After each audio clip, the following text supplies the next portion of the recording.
نطور علاقتنا بالآخر هي نفس فكرة الحصالة أو الرصيد، إنه دايما دايما بص على رصيدك عند اللي قدامك، دايما حافظ على الرصيد. الرصيد بيتبني بإيه؟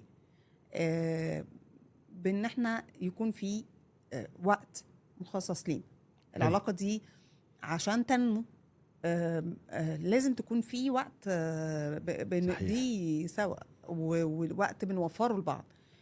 وصحيح أنا عارفة إنه مش ده الوضع الحالي في اغلب العلاقات، الظروف دلوقتي. والظروف اختلفت، لكن الوقت مهم قوي، عامل الوقت مهم قوي. طب والوقت ده احنا كمان بقى في حاجه ليفل اعلى، مش اي وقت، ده في كواليتي تايم. صح. يعني الوقت اللي هو جودته عاليه، الوقت مخصص بس لينا ان احنا نستفيد من العلاقه او نطورها.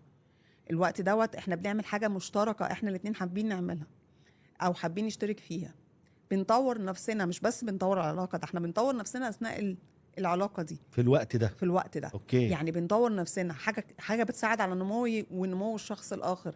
تخيل بقى ان احنا بنجتمع وبنوفر وقت عشان نعمل حاجه زي دي، بنحضر كورس مع بعض، بنتعلم حاجه سوا، بنمارس حاجه رياضه او حاجه احنا ما عملناهاش قبل كده، او تجربه ما عملناهاش قبل كده. بنتكلم مع بعض يا ستي في اي كلام في ولا حاجه بالظبط. مثلا. بس خلاص احنا مفرغين الوقت ده لنفسنا. كل ده بيعلي من جودة العلاقة وبيطور فيها